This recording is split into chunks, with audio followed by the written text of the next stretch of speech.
बिस्मिल्लाहिर्रहमानिर्रहीम। अस्सलाम वालेकुम। आज मैं एक बहुत इम्पॉर्टेंट टॉपिक के बारे में स्टार्ट करने लगी हूँ वीडियोस। अब आई डोंट नो ये 2 में कवर होंगी, 3 में कवर होंगी, थोड़ा थोड़ा करके बताऊँगी ताकि इससे रिलेटेड जितनी भी पेरेंट्स की कंसर्न्स हैं, क्वेरीज़ हैं, और अनफॉर्चुनेटली बहुत से पेरेंट्स को मालूम भी नहीं है कि कौन कौन सी करना क्या है, how to go about it.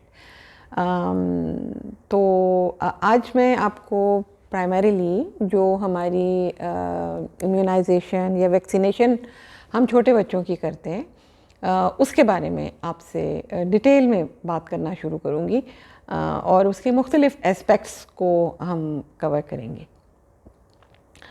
अब ये वैक्सीनेशन या इम्यूनाइजेशन होती क्यों है, हम करते क्यों हैं? प्राइमरीली इसकी डिटेल आपको थोड़ी सी समझानी इसलिए ज़रूरी है क्योंकि अभी भी आजकल के ज़माने में भी मेरे पास अनफॉर्चुनेटली पेरेंट्स आते हैं। ये यहाँ सिर्फ पाकिस्तान में नहीं, दुनिया भर में इस तरह के मामला चलते हैं। लोगों को अपने उनके आइडियाज़ हैं, व्यूज़ हैं, कंसर्न्स हैं कि वो वैक्सीनेशन नहीं करवाते अपने बच्चों की। अब ये याद रखिए कि ये जो वैक्सीन्स डेवलप किए जाते हैं ये कोई स्पर ऑफ द मोमेंट चीज़ तो नहीं होती है कि इधर किसी ने चुटकी बजाई और एक बीमारी के ख़िलाफ़ वैक्सीन आ गया। इन पे साल साल की मेहनत होती है। कोई 10-15 साल, 20 साल कभी कभी किसी एक वैक्सीन पे काम करते हैं तो फिर वो वैक्सीन तैयार होता है। और ये वैक्सीन होता क्या है? ये प्राइमरीली ये जो वैक्सीन बनाते हैं इसका मकसद ये होता है कि आपके बच्चे के अंदर उस स्पेसिफ़िक बीमारी के लिए क़ुव्वत मुदाफ़ियत को बढ़ाया जाए। अब वो किसी तरीके से भी हो सकता है, वो हम उसकी टेक्निकलिटीज़ में नहीं जाएंगे।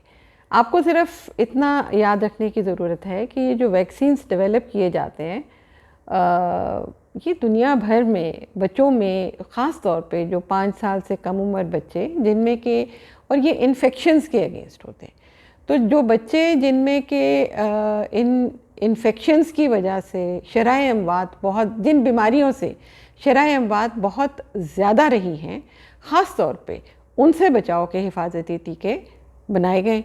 और उनसे दुनिया भर में देखिए कुछ बीमारियां अब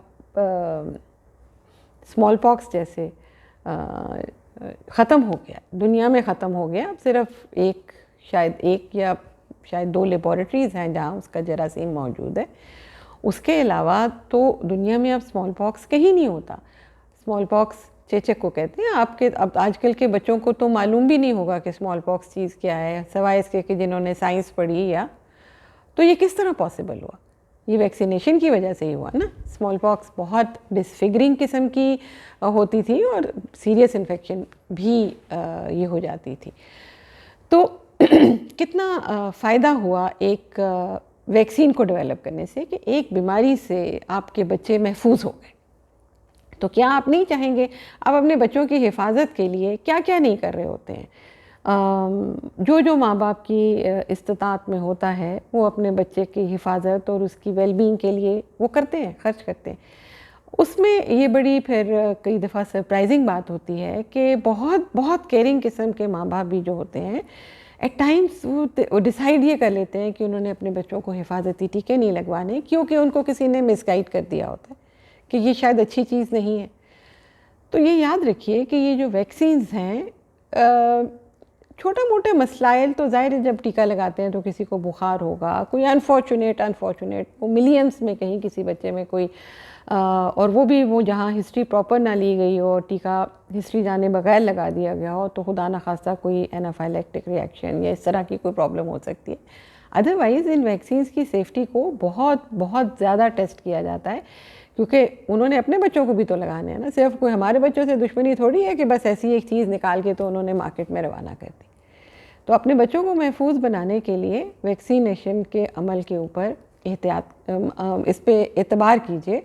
और ये याद रखिए कि ये वैक्सीन, और आप ये देखिए कि हमारा EPI प्रोग्राम होता है ना, ये सारा ये प्रोग्राम ऑफ इम्यूनाइजेशन है जो कि WHO ने अप्रूव किया हुआ है। और EPI प्रोग्राम्स मुख्तलिफ मुल्कों के अपनी उनकी जो सिचुएशन है उसके हिसाब से हर मुल्क का, हर रीजन का फ़र्क है। हमारे मुल्क का जो EPI प्रोग्राम है वो अवेलेबल है। मैं आपको वैसे ज़रूर बताऊंगी कि अच्छा कौन कौन सा टीका कब कब लगाना है। उसकी सारी डिटेल जानने के लिए आप उस पर जाके, जो हमारी हेल्थ मिनिस्ट्री की वेबसाइट होगा, आप उस पर जाके देख लीजिए, आपको सारी डिटेल मिल जाएगी। और मेरा मशवरा ये होगा, इसमें तो मैं बता तो आपको दूंगी, लेकिन भूल जाते हैं पेरेंट्स अक्सर, तो उसको ज़रूर अपने आप को उसकी अपडेटेड ज़रूर रखिए, क्योंकि वक्त के साथ साथ जो हमारा EPI प्रोग्राम है उसमें नए टीके जो आपके बच्चों की हिफाजत के लिए इम्पॉर्टेंट हैं वो शामिल किए जा रहे हैं। ठीक है, तो अब वैक्सीनेशन काम किस तरह करती है। तो वैक्सीन जो बनाया जाता है वो उसके मुख्तलिफ रूट्स एडमिनिस्ट्रेशन के हैं। तो वो जब आपके बच्चे को दिया जाता है तो वो आपके बच्चे का जो इम्यून सिस्टम है, उसका जो क़ुव्वत मुदाफ़ियत है, उसको वो बूस्ट करती है। तो अब हमें वैक्सीनेशन क्यों करवानी चाहिए, उसका फ़ायदा क्या होता है। सबसे बड़ा फ़ायदा, आपका बच्चा एक बीमारी से, एक जो सीरियस बीमारी है हो सकती है, उसके सीरियस कॉन्सिक्वेंसेस हो सकते हैं, उससे आपका बच्चा महफूज रहता है। अब कभी कभी ये भी देखा गया है वैसे कि वैक्सीनेशन के बावजूद इन्फेक्शन हो जाती है, वही बीमारी जिसके लिए वैक्सीन लगाया गया है वो इन्फेक्शन हो जाती है। तो ये याद रखना चाहिए कि कोई भी वैक्सीन अभी तक ऐसा इजाद नहीं हुआ जो कि 100% आपके बच्चे को उस बीमारी से महफूज रखेगा।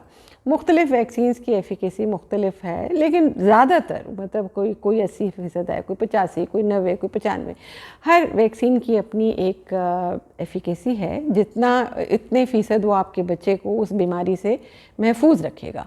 और फिर एक और इम्पॉर्टेंट बात यह है कि अगर खुदा न खास्ता वैक्सीनेटेड बच्चे में वो बीमारी हो जाती है तो भी उस बीमारी की नौइयत जो होती है या उसकी जो इंटेंसिटी होती है वो उतनी नहीं होती जो कि अनवैक्सीनेटेड बच्चे में होगा।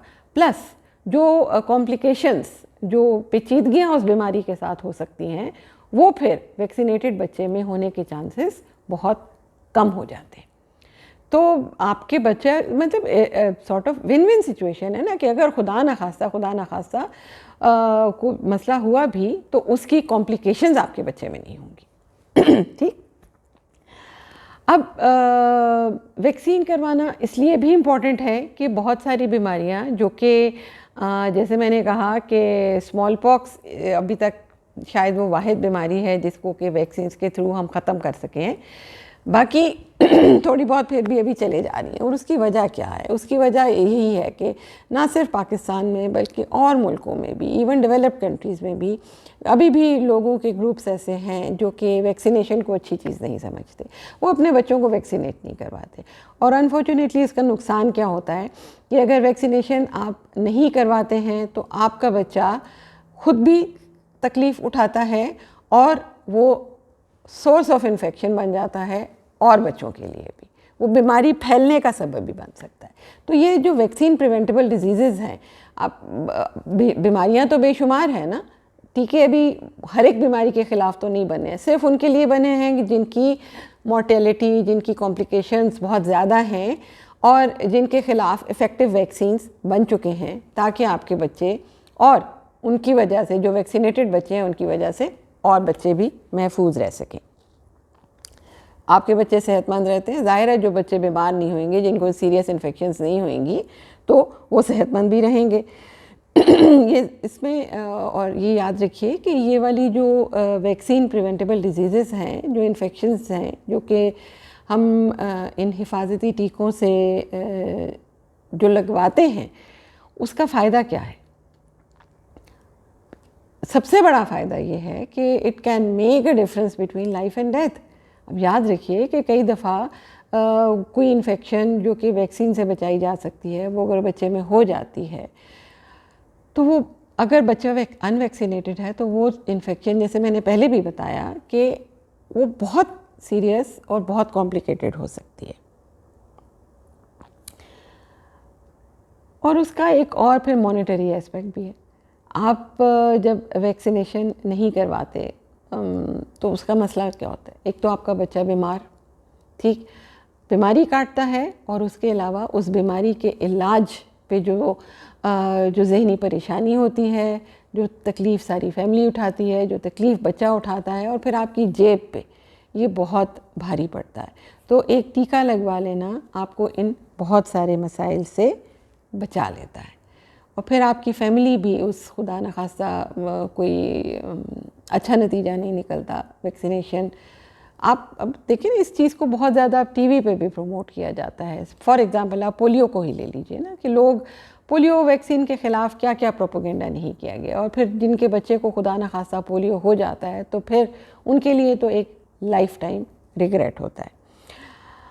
अनवैक्सीनेटेड बच्चा, जैसे मैंने आपको पहले बताया कि अगर बच्चा वैक्सीनेटेड नहीं है तो वो ना सिर्फ ये कि अपने लिए मसला है, बल्कि वो अपने इर्द गिर्द के लिए, लोगों के लिए, और स्पेशली अब याद रखिए कि कुछ बीमारियां इनमें से ऐसी हैं जो कि बच्चों से बड़ों को भी लग सकती हैं, और ख़ास तौर पे अगर आपके घर में बुज़ुर्ग हैं। फॉर एग्ज़ाम्पल निमोनिया का वैक्सीन, अगर वैक्सीनेटेड बच्चा है निमोनिया के ख़िलाफ़ तो वो ख़ुद भी महफूज है, और घर में जो बुज़ुर्ग हैं, दोनों एक्सट्रीम्स ऑफ एज है ना, बहुत छोटा बच्चा और उम्र रसीदा लोग, वो एक जैसे ही तकरीबन हो जाते हैं। तो इसीलिए अब रिकमेंडेड भी ये है कि ये जो वैक्सीनेशन निमोनिया की ख़ास तौर पे छोटे बच्चों में करते हैं, और एडल्ट्स में भी जो 40-50 से ऊपर की उम्र के हैं, उन सबको भी निमोनिया का वैक्सीन लगाना चाहिए। तो अगर बच्चा वैक्सीनेटेड है तो वो अपने से इन्फेक्शन औरों को भी नहीं फैलाएगा फिर, ठीक है। तो ये एक बहुत इम्पॉर्टेंट काम है, बात है कि वैक्सीनेटेड बच्चे जो हैं उनकी वजह से घर के बाकी लोग भी महफूज रहते हैं। ठीक हो गया। अब इसी के एडवांटेजेस की जब आप बात करते हैं तो मल्टीपल एडवांटेजेस है ना। देखिए, अगर एक बच्चा बीमार हो जाएगा तो उसका क्या है, एक तो वो सोर्स ऑफ इन्फेक्शन रहेगा और बच्चों के लिए, दूसरा, और अगर वो स्कूल गोइंग एज का बच्चा है तो स्कूल मिस करेगा।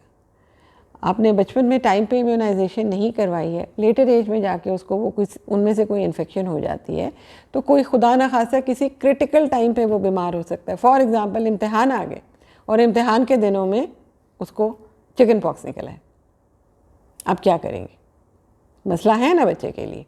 तो बेहतर ये है कि जब वक्त है कोई एक्शन करने का, तो उस टाइम पे आप उसको प्रॉपर तरीके से वैक्सीनेशन करवाइए।